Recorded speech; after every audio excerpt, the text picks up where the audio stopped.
الحمد لله رب العالمين والصلاة والسلام على أشرف المرسلين وعلى آله وصحبه أجمعين وعلى من تبع هداهم إلى يوم الدين. After praising Allah subhanahu wa ta'ala and passing salutation upon His Messenger Muhammad, may peace and blessings be upon him, we go ahead with what we have started already time ago, talking about رجال صدقوا ما عاهدوا الله عليه, men who were truthful to their covenant. And those are the men who had Allah subhanahu wa ta'ala had chosen to be the ministers of His Prophet Muhammad sallallahu alaihi wasallam and fighting to establish His religion. Those are the companions, the best of generations to come after the prophets. And tonight we will be talking about two companions. One of them is a companion that is considered to be, as one of the great scholars, Abu Tawbat al-Halabi rahimahullah, he says, he is satrun lis-sahaba. He is like the curtain that is to open the gate in order to go to the Sahaba. Meaning that if that satr was to be removed, destroyed or penetrated, then it will be easy for those people to start insulting the companions. So by this introduction, I would like to ask the brothers to tell me which companions that I'm talking about. That he is the satr. If you are going to insult him, and this is where the people who insult the companions start with him, then straight away it will be easier for them to insult the ones after him. Abu Hurairah. Hamza. No, speak. You don't really start with Abu Bakr. Abu Bakr is the last. They don't start for Abu Bakr. They start with the one whom even the Ahlul Sunnah, they don't know that much about him. They think he is not good companion. Who is that? Muawiyah. MashaAllah. Muawiyah ibn Abi Sufyan radiyallahu anhu. Now, we know that we have started all our topics and all our series with the quotation from Imam al-Tahawi regarding the companions. نحب أصحاب رسول الله صلى الله عليه وسلم. We love the companions of the Prophet of Allah. ولا نفرط في أحد أو حب أحد منهم. But we don't go extreme overboard regarding their love.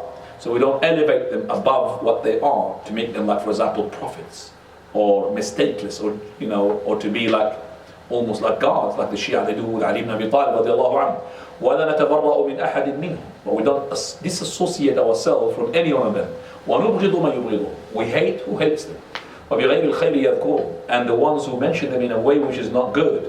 وَلَا نَذْكُرُهُمْ إِلَّا بِخَيْرٍ. And we always mention them in a good way. وَحُبُّهُمْ دِينٌ وَإِيمَانٌ وَإِحْسَانٌ. Their love is to be the deen and the iman and the ihsan. وَبُغْضُهُمْ كُفْرٌ وَنِفَاقٌ وَطُغْيَانٌ. And their disbelief and their hatred is to be a disbelief and a hypocrisy and transgression. So here our topic or our talk will be about a companion who is a test for every Muslim. Because some of Ahlul Sunnah, unfortunately, they talk about this person in a way which is not to be good. And I'm mentioning this person because his books are flying around. Some of the people consider him to be from the scholars, and he's not. His name is Sayyid Qutb. And this man, Sayyid Qutb, he had insulted bluntly and explicitly Muawiyah ibn Abi Sufyan radiallahu anhu. And not only that, he insulted the person after him, because the one who starts with Muawiyah, he straight away goes to Amr ibn al-As. Then after that to Uthman. And he had put some doubts in the Khilafah of Uthman radiallahu anhu, to be the Khilafah which is not to be supposed to be a Khilafah between the Khilafah of Umar and Khilafah of Ali, saying that it is a fajwa. This person, not only that, he insulted more than that. He talked about Musa alayhi salam in a way which is not suitable to the prophets. He said, Fatan ta'ish. He's immature about Musa alayhi salam. Not only that, he asabi wal mizaj. He's hot-tempered. How can you talk about a prophet like this? And yet these people, if those followers of his and the ones uphold him to be a great man, if we say that Sayyid Qutb is hot-tempered and is immature, they accept that regarding that person. So how can they accept his words regarding a prophet like Musa alayhi salam? Come on people, be just. So anyway, he's not a scholar. But I'm just saying that unfortunately from the people of Ahlul Sunnah, they talk about Muawiyah ibn Abi Sufyan. As for the Shia, they don't stop in Muawiyah and radiallahu anhu. They go further than Muawiyah and they insult the others, but they really insult Muawiyah so much, and even this became as a disbeliever. We verily find some people who talk about the companions in a way which they don't know, and the Prophet of Allah warned us against those times and those people. He said, سَيَأْتِي عَلَى النَّاسِ سَنَوَاتٌ خَدَّعَتْ. The people will encounter deceptive years which the thing that you see is not the reality. That is, يُصَدَّقُ فِيهَا الْكَاذِبُ وَيُكَذَّبُ فِيهَا الصَّادِقُ. The one who's truthful to be a liar, and the one who's a liar to be treated as a truthful. وَيُؤْتَمَنُ فِيهَا الْخَائِنُ وَيُخَوَّنُ فِيهَا الْأَمِينُ. And the trustworthy will be the betrayer, and the betrayer will be treated as the trustworthy. وَيَنْطِقُ فِيهَا الرُّوَيْبِضَةُ. And the Ruwaybidah will speak out in that time. Messenger of Allah, who are the Ruwaybidah? He said, الرَّجُلُ التَّافِهِ يَتَكَلَّمُ فِي أُمُورِ الْعَامَّةِ. The man who is not considered to be a scholar or a student of knowledge. The street guy, the journalist, the BBC guy, or the Jazeera guy, will be starting to talk about the very big affairs of this ummah, unfortunately. Mu'adh ibn Abi Sufyan, his kunya is Abu Abdurrahman. His mother is Hind bint Utbah, a well-known woman, Hind bint Utbah. And his father is Abu Sufyan ibn Harb. His sister is Habiba, the wife of the Prophet ﷺ. That means she is the mother of the believers. If she's the mother of the believers and he happens to be the sister of the mother of the believers, that means he's our maternal uncle. Do you understand that? Kharul Mu'minin. So if his sister is the mother of the believer, that means he's our maternal uncle. Kharul Mu'minin. He was white and he was beautiful, and he was appointed to be a mayor for 20 years, and then he was a khalifa for 20 years. In the time of Uthman, in the time of Umar al-Khattab, he was appointed to be a mayor. In the time of Uthman, he was a mayor. And in the time of Ali ibn Abi Talib, he was a khalifa. And a khalifa after Ali ibn Abi Talib as well. In terms of his virtues, he was, number one, al-Katib, Katib al-Wahi. He used to write the Qur'an. So he's one of the writers of the Qur'an. We find as well that Muawiyah radiallahu anhu warḍah, he is not just the writer of the Qur'an, but he writes anything that the Prophet ﷺ wants to write. So he's an scribe. Abdullah ibn Abbas used to say that I used to be a child playing with the kids. The Prophet of Allah, one day he wanted me to call Muawiyah to write, so he called me and I called him to write. And at the beginning I found him eating, so I told him that the Prophet ﷺ, he wants you to have to come and do something for him. So he said, tell him I'm eating. So he went to tell the Messenger of Allah is eating. So he called him again, tell him to come. So Muawiyah, he said, I'm still eating, haven't finished. So when Abdullah ibn Abbas, he went back to tell the Prophet ﷺ he's eating, he said, La ashba Allahu batna. May Allah never make him to be satisfied. Now, you think now this is an insultation regarding Muawiyah. That's not. Because the Prophet ﷺ, he made a covenant with his Lord. He said, Oh Lord, I am the son of Adam. I get annoyed and upset and enraged, like the way that the son of Adam gets enraged. Oh Lord, any person from my ummah, from my companions, who have I insulted, who have I cursed, then oh Allah, make it to be in his favor. Make it to be on his scale on the day of resurrection. So the insultation and the curse of the Prophet of Allah to any person from his companions is in his favor. And that is why Imam al-Bukhari, he put the hadith, that one, under the chapter Manaqib Muawiyah, the excellencies of Muawiyah. That is, La ashba Allahu batna. May Allah not to make him satisfied in his food. So it is, as I said, a favor for him. And one day the Prophet ﷺ, he saw Aisha, which he had entrusted her with a captive, a prisoner of war, but she lost her and she ran away from her. So she said, where is the captive? She said, well, Messenger of Allah, we didn't pay attention, and she just ran away. So the Prophet ﷺ, he said, may Allah cut off your hand. And then he left her because he was upset. So then he went back and he saw Aisha. She's looking at her hands, both of them. He said, what's wrong? You crazy, Aisha? What's wrong with you? He said, no, Messenger of Allah, you made a supplication, oh Allah, cut off my hand, and I want to know which hand Allah is going to cut off. So she's looking which hand is Allah subhanahu wa ta'ala is going to cut off. So the Prophet said, didn't you know? I have made a covenant with my Lord that any person who I call against him, it will be in his favor. So Muawiyah radiallahu anhu warḍah whom the Prophet ﷺ, he had chosen him to be a scribe. And if he's a scribe, then he's trusted. And not only that, the Prophet of Allah made a supplication to him. دعا له. Al-Hadith al-Irbad, he says, Prophet of Allah said, Allahumma allim Muawiyat al-Kitab. O Lord, teach him the Kitab and teach him the Hisab, and also to be accountant, وَقِهِ الْعَذَابِ, and save him from the fire. One day Umar al-Khattab, he had made the wali, the mayor of Hims, to be resigned, and that is his name, Umayr ibn Sa'd radiallahu anhu.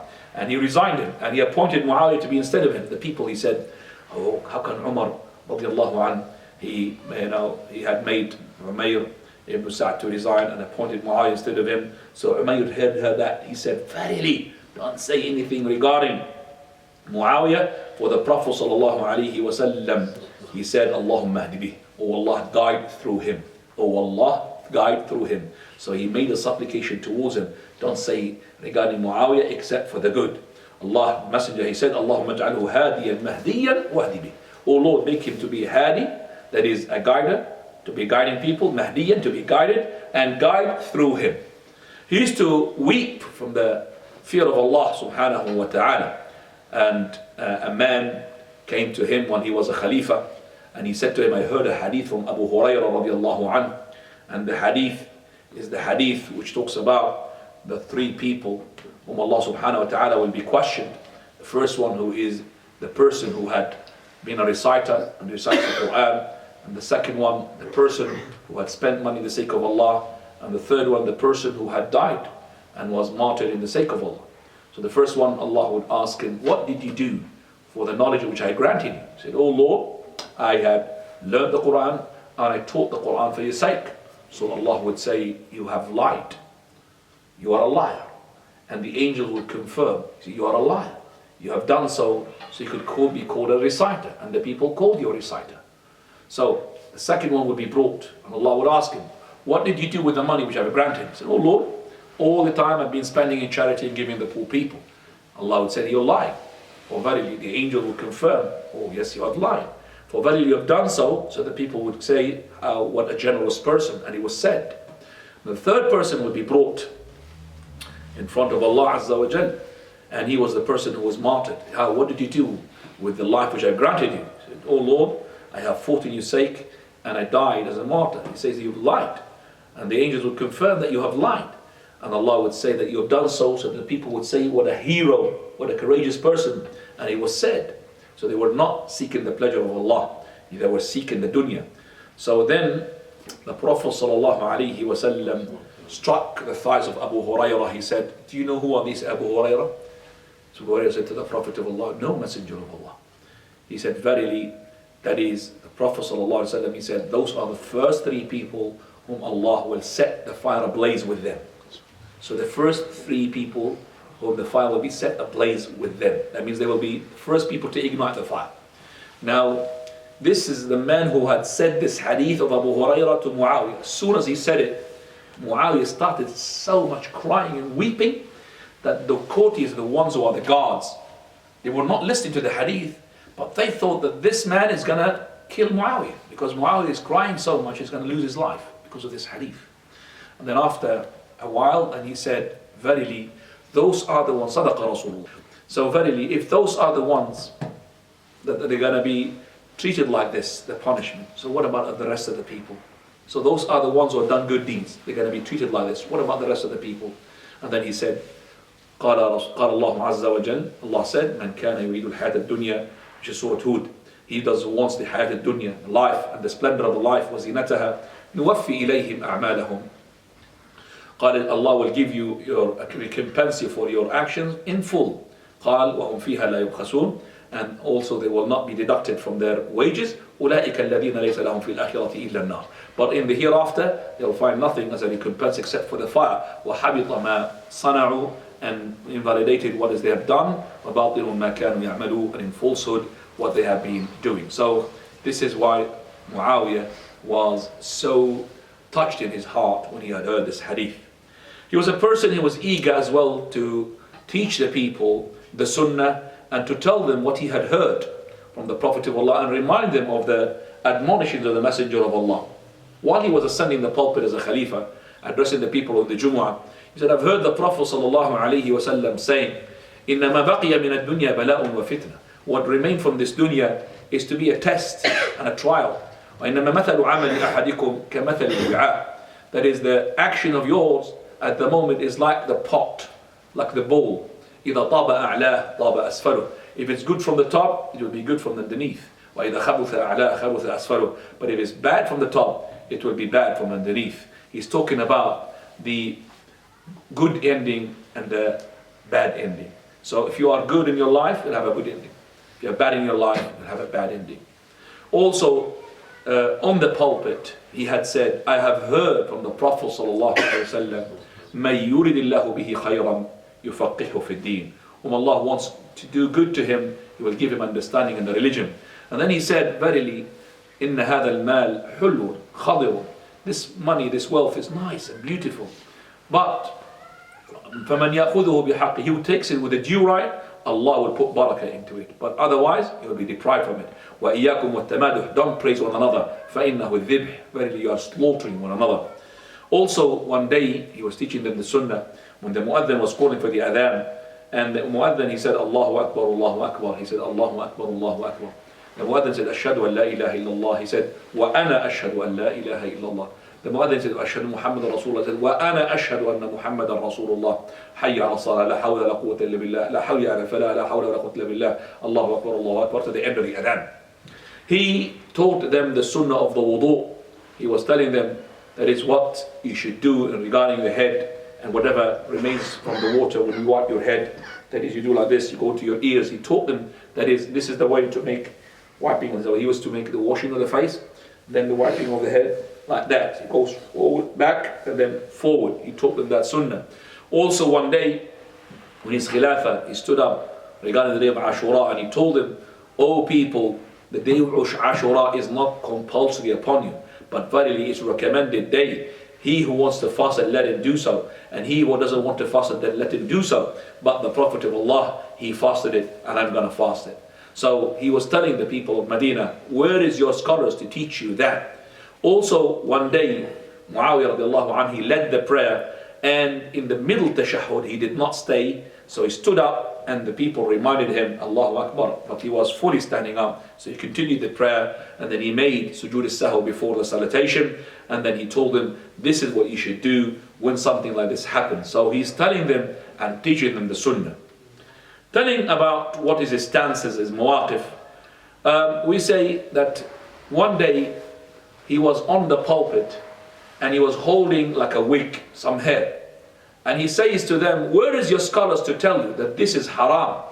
This is verily what happened to Bani Israel. They were punished through this because their women, they used to do that to their hair, to put a wig on them. Allah destroyed them, and Allah gonna destroy you if you do the same. So here also the Muawiyah ibn Abi Sufyan radiallahu anhu is teaching the people the sunnah. Also one day he came in and there were some companions and some followers. One person stood up for him. He wanted to sit down instead of him on the same spot.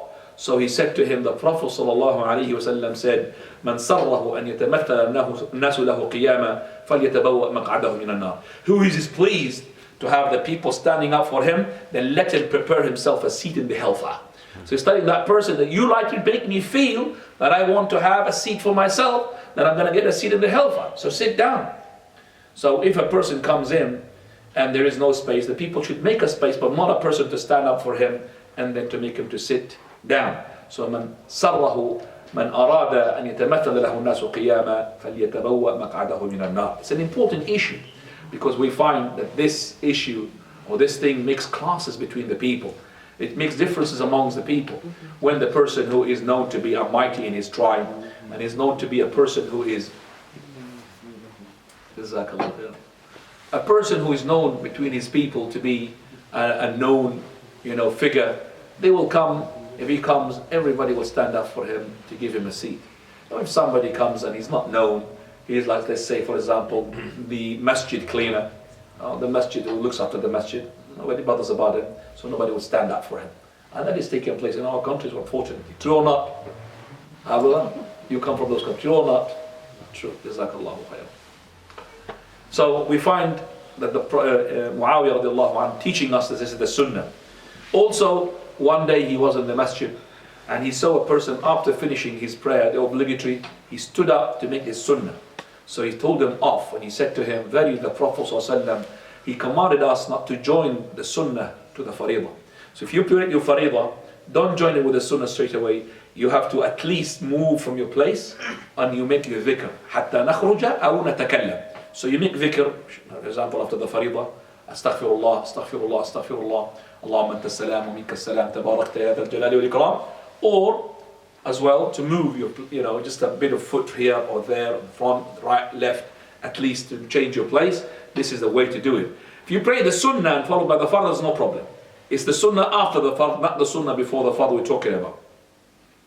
As our creed regarding Muawiyah radiallahu anhu took what took place between him and Ali ibn Abi Talib, and you must have heard the battle of Siffin, which so many companions had been killed in both sides.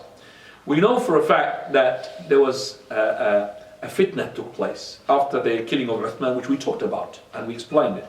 And we're not going to go through it again, but there was a dispute among Muawiyah radiallahu anhu's camp and as well Ali ibn Abi Talib radiallahu anhu. They did not trigger the war. There was some on both sides who had started that. And we say that regarding those narrations and stories that took place between Muawiyah and Ali and all the companions' conflict, most of it are lies. And I told you who are the liars in there. And I showed you who are the narrators who are liars, like Mikhnaf, Abu Lut. This person, Lut ibn Mikhnaf, he's this person, Abu Lut ibn Mikhnaf, his name, and his kunya. And this person, he had made a book regarding Siffin and Al-Jamal, and he had introduced a number of lies. And what is authentic of it, we say that the companions, they are making ijtihad. So they're going to be rewarded for their ijtihad, even though they made a mistake. So the companions' conflict, when it happens, we should really hold our tongue. And we should not indulge into it, because it's going to make us to say things which are not suitable for those companions. May Allah be pleased with them. So this is, I would say, in general, Muawiyah ibn Abi Sufyan's biography and our creed as Ahlul Sunnati wal Jama'ah regarding Muawiyah ibn Abi Sufyan.